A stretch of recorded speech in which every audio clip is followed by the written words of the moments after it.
epic fights, epic nights, and dehydrated men. I hope Alexander stabs me with his sword.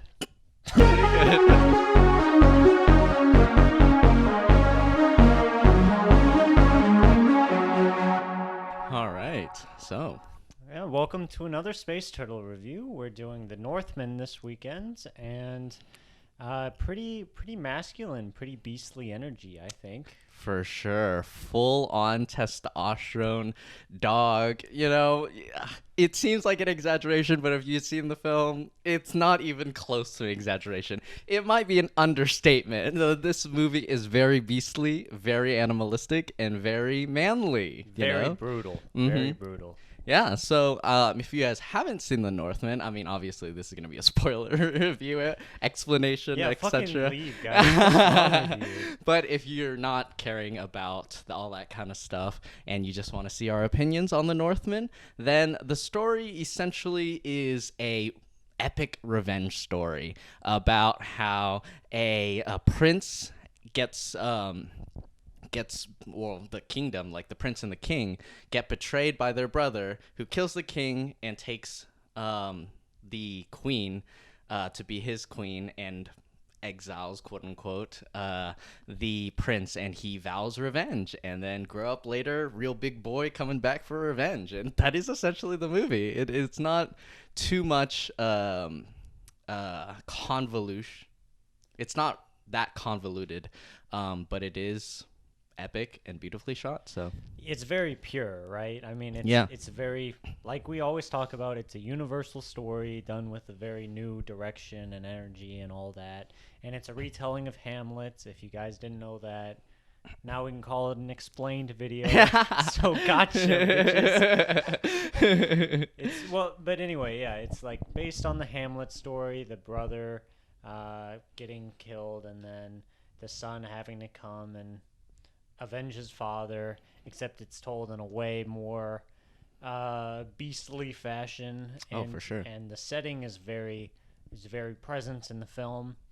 And I just want to say real quick before we get started on the film, I want to say how crazy it is that it even got made with the budget that it had. So this movie is currently bombing right now. It's not making any money. And, people are saying like, oh, how could this have not bombed? It's not possible. You had to have made this knowing it's gonna bomb. I love it. I'm so glad it was made, but I don't know how it happened because, yeah, I mean, it's Robert Eggers. He's not for everyone. This is a director that's clearly not for everyone. Like, has anyone seen The Lighthouse? Like, not very many people, really. not enough. You guys need to watch it if you haven't. But for sure, I think he's definitely solidified himself as an auteur, in my opinion. But he doesn't technically have that grandiose nature to him and his films that warrant the budget that he was given. And I want to reiterate, I'm glad that he was given that budget, but it reminded me, and also Joey talked about it, referenced it, that it kind of mirrors like Blade Runner 2049. But at the very least, I mean, Denis Villeneuve has made things like Arrival and Prisoners and more, I would say, a little bit more accessible films, as well as having the IP of Blade Runner pushing the film. And so that makes total sense. Even though I'm sad that the movie bombed, it made total sense why that pitch could excite some investors. But in this case, I guess I could imagine how he pitched it in a good or in an exciting manner, but it still is surprising that people invested in this film, I guess. Focus features. Yeah, I mean, and it's got a simple story, like a story that people can follow, but it's also very brutal, very violent, hard R, lots of sex scenes, basically whatever you can put in a movie that would not be accessible is put in this movie. And it's a $60 million movie, right? So I have to reiterate your reiteration again, how much I love that it was made.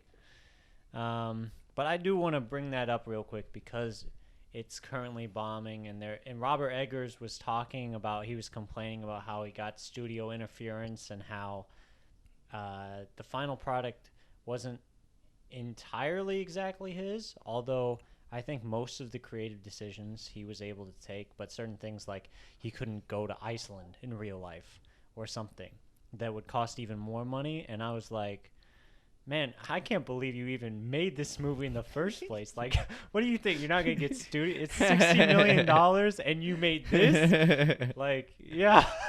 Yeah, dude, you're going to get some studio notes. Yeah, for real. And I think that segueing from that, I would love to have a conversation with Robert Eggers.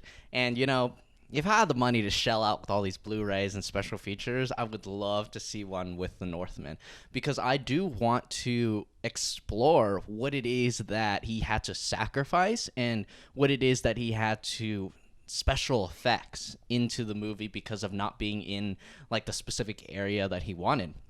Because one of my favorite parts is the cinematography. I think he does epic nights very well. Oh yeah. And I would actually be curious if being on location would have elevated it even more, or sometimes the unnaturalness of the grandiose landscape shots that he inserts, especially, I mean, I think it's definitely not a breaking of NDA now, but we got to watch the movie like a year ahead, and we got to watch it even though it was like practically finished. So yeah. it wasn't like released to us like with all the green screen or whatever. We only had like a couple scenes where you could see the CGI wasn't there. But in those scenes, like in the landscapes that he most likely has to CGI more of than he wants to, I kind of like that unnatural, almost, I can't say cinematic, but like legendary, like sets, you know?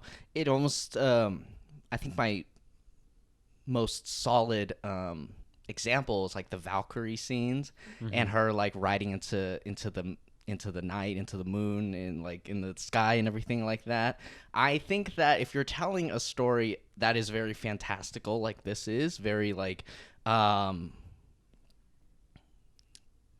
simple, like, you know, and a story that is very like universal that we've been talking about, then I kind of like these spices of like unrealisticness that these types of constraints might have added to the film, instead of like going more into the specific area that he wanted. That reminds me more of like an Interstellar type movie, where it's like very scientific and it's really important to show these places like very realistically, you know? Yeah, and I mean, it's important to think about like it as a folklore, right? It's Yeah. like it's a mythological story, Yeah. in its essence, and I think some critics that I've looked at don't see it that way. Like they see Alexander Skarsgård character, and he's like a total badass, right? And he does that javelin thing, he grabs the javelin, and throws it back. Bro. You know, like that shit's crazy. Yeah. He's like almost like god tier Yeah. level hero, and it's like,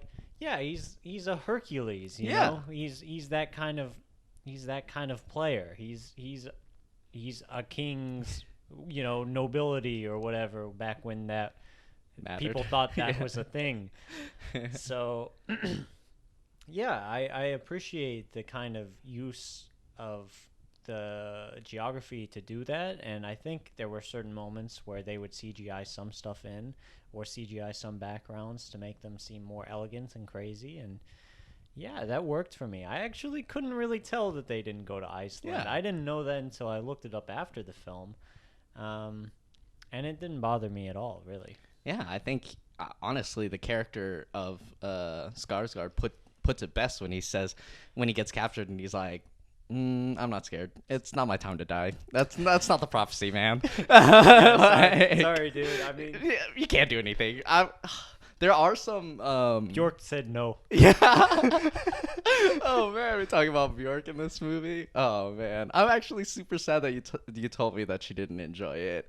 Like I felt like she would enjoy it. Like that is such a her role, you know. You're like painting like little blood/black like eye pain, and you got like your little spinneret thing, and you're like, oh, this is a prophecy. I feel like that's such a Bjork thing to do. I mean, it's crazy. It's a funny scene, and like she's dressed up well. Although I know personally we might disagree on this a little bit, but I felt like she was very replaceable, and I don't know why they got Bjork to do what she did. Like for one scene, like if you're gonna put Bjork in your movie, give her like 4 or 5 scenes at least. I want Bjork. If I'm getting Bjork, I want Bjork. That is true. I can agree with that, but I think there's also this contrast. I'm not gonna say specifically you, but a difference of opinion in a comparison to another film is what I'm going to say. And that film is going to be The Green Knight. Oh, yeah. I think that there is a greatness in adapting something to your vision visually. And I know that there are some changes to the story. It's not exactly like the every beat is the same, but I feel like holding the themes of mythology is not exactly my favorite way to adapt a really old story, you know? There's a lot of criticisms with The Green Knight saying that the film was so ambiguous that it didn't even need to be that ambiguous. And once you watch the film and then you read the original poem by Sir Gawain, you're like, why did they omit all this stuff? Because it's a pretty simple story when you're reading the poem, and it's totally not a simple story when you're watching The Green Knight, you know?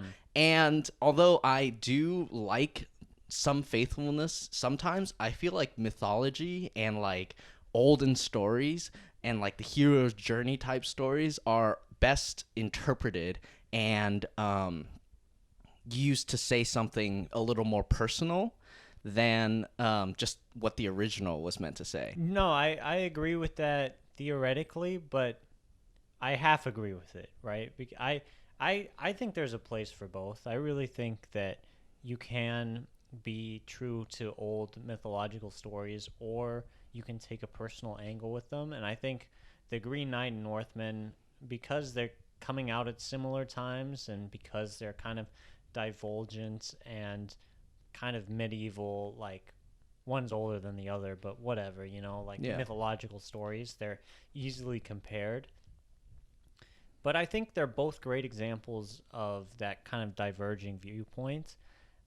Because like there's a lot of things that the Northman does that it's very morally wrong. Yeah. You know what I mean? Like Yeah. it but the film doesn't even say that it's morally wrong, but it knows that it's morally wrong. It's like it's staying as faithful as as if that this story were created in 800.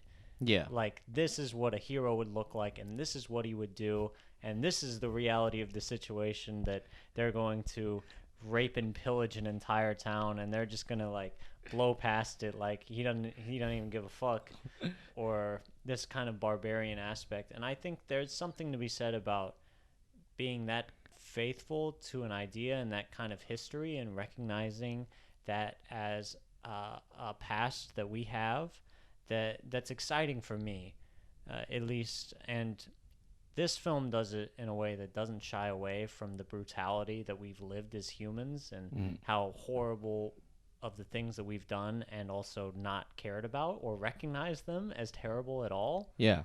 But at the same time, kind of recognizing it a little bit with that chivalry. And, you know, I echo everything you say about The Green Knight, too. So it's just, for me, I think there's a place for both of them. Yeah, I agree. I was just trying to lean towards a little bit of my personal preference. I definitely think that this movie was done in a masterful way, and I just love to watch Robert Eggers do his thing. And it's kind of awesome because I was watching like interviews with him, and he like a lot of other filmmakers nowadays, didn't go to film school. And it's such an interesting contrast between the generation right before us, kind of, with Martin Scorsese and Spike Lee. Spike Lee, yeah, I was just about to say, that are like NYC graduates and stuff like that. Like, and then you have like, honestly, where would you even put Tarantino in this? Like, I mean, he's like, he never went to film school, but he was in the Martin Scorsese. No way, he's not that old. No. Okay, I mean, he's 90s, but also Spike Lee isn't that old either. Yeah, that's true. But I think that the direction in this movie is almost perfect, and I think that there are a lot of different things you can argue if we are gonna continue comparing these two movies. And I think that this movie is a lot more exciting. It's a lot more pace driven. It's a lot more almost invests, like you invest a lot more in this film. And there's a lot of meandering in The Green Knight, and I thought that it like reflects a lot more of like my own tastes and like preferences, because I'm like, oh man, like, you know, you have this one prophecy and you're just kind of like roaming around being like, oh, I don't know, but I guess it'll be continue. And then in The Northman, he's like, I've got exactly what I'm gonna do next. Like, oh yeah, he gets like a crow in one, and he's like, time to go, like, let's go. Like, I know exactly, like, swim is brand myself, like, instantly. Like, I see a crow, brand myself, jump onto a boat, you know. Dude, this guy's driven. Yeah, he knows what he wants. Yeah. But I liked that they were able to balance like the man and the women in this movie. I mean, it's obviously, I wouldn't say balance. I'm gonna take that back. Yeah, I was about to say, like, I don't know, man. I don't know. Balance isn't the right word. They were able to include like Anya Taylor-Joy's like powerful women characters, and then even if you agree or disagree, Nicole Kidman's character. You know, I know she's definitely strong. Yeah, and I think that although I feel like this movie is more of a spiritual sequel of The Witch, although I would prefer if a movie was the spiritual sequel of The Lighthouse, I can appreciate that he is expansive in the way that he deals with both genders, I guess. Yeah, I mean, I think because of the nature of this film, it's harder to... It's a very masculine time, and it's a very masculine film, and it's very brutal. And he was able to do, you know, they had more lines than like a film would 20 years ago. I don't know if they're like, I don't know if it's like perfect, but it's just kind of because you're doing a story that's set in 800 and you're trying to be mythologically faithful. Yeah. You're not gonna be as, yeah, I mean, it's like, that's the time, you know. Mm-hmm. And he does add in like Anya Taylor-Joy does have a lot of good scenes, and she's a very strong character, and Nicole Kidman's a very strong character even when she does some crazy shit. But yeah, no, they definitely give them chances to shine for sure. Yeah. And I want to go into the performances actually, just because we're kind of talking about these guys. And I might start with Nicole Kidman, because she's kind of crazy. There's a lot of great performances in this film, and Nicole Kidman is one of them. I mean, it's not my favorite thing she's ever done, but she's definitely good at playing a deranged person. She's got that kind of I've got one screw loose kind of energy at her disposal at all times, so she can always bring that to her performance, and she's very good in this. Yeah, I totally agree. I mean, as a discussion on whether her scene should have been cut or not from the movie that we watched a year ago, I am a little bit more torn on that, but I do feel like she is playing like the perfect role for her, and not that other ones weren't more perfect, but just that, like you were saying, screw loose type. I think that is like the best Nicole Kidman. Like you have the others where she's like really frantic and everything like that. And one of my favorite of her performances is Dogville, which you still haven't seen, but one day. One day. Yeah. I think she plays like a very unassuming, but like behind the scenes manipulating type very well. And I think she does that great in this movie. We can discuss a little bit about her cut scenes if you'd like. Do you think that they added more to the film? I think you can expand a little bit on your comments to Tommy once we watch the first time.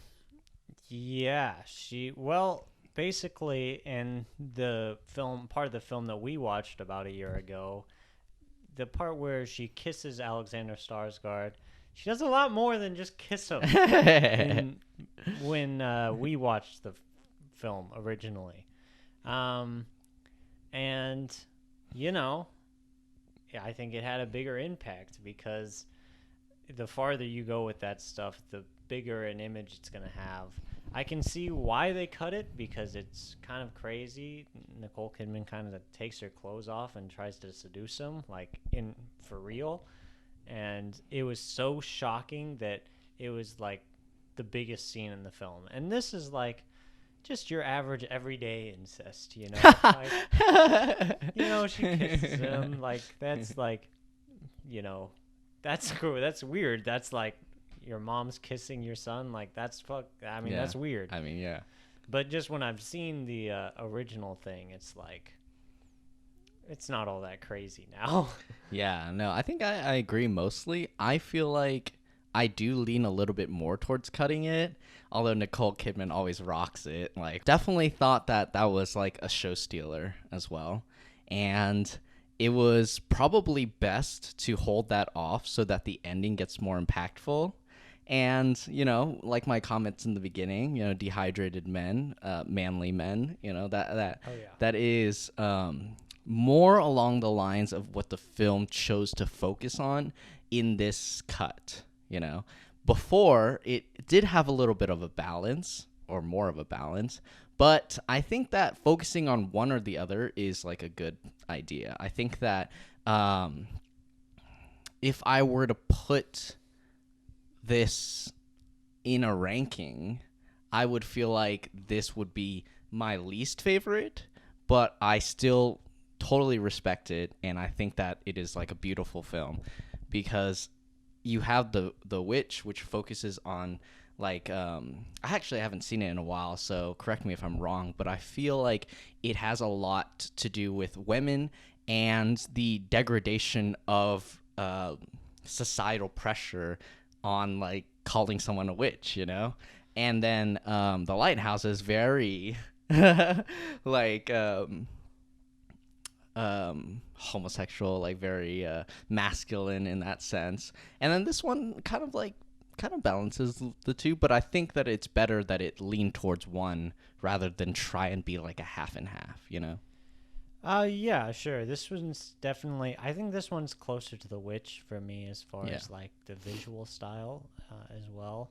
And I'd say it's my second favorite. I mean, I haven't seen The Witch in like 7 or 8 years, so I haven't seen it since it came out. But yeah, I would say this is my second favorite of his films. The Lighthouse is a classic, and I don't think it's ever going to be touched by him or anyone ever. Oh, really? Except for Robert Pattinson touching himself. Such a weird comment. Yeah, but yeah, I mean, a couple of things that I just want to talk about before like we're wrapping it up a little bit is like Ethan Hawke rules. I love Ethan Hawke. He was very good. Claes Bang. I looked over at the whiteboard there. No, you're just looking at the camera. What do you mean? Yeah, of course, the camera. Yeah, Claes Bang. Claes Bang as the uncle, very good as well. I mean, he wasn't like crazy or anything, but he was good. I thought he was good too. Yeah, he was definitely good. The Did cinematography, I want to shout out the music. The music is phenomenal as well. So yeah, a lot of great things with this film. Yeah, I think I guess my last thoughts would just be summarizing everything. I feel like this movie is a strong addition to Robert Eggers' filmography. There is a little bit about how prophecy and society influence, or maybe society influences prophecy in The Witch.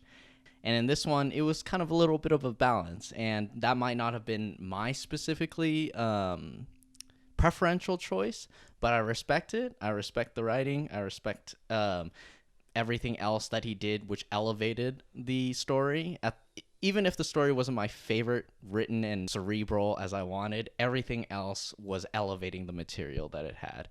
And I would also like to shout out the music. I thought the music was great. I thought it was so hype, and the drums and the throat singing, it gave me a lot of like Midsummer plus Robert Eggers' previous films type vibe. So because it was like Nordic and Robert Eggers did it.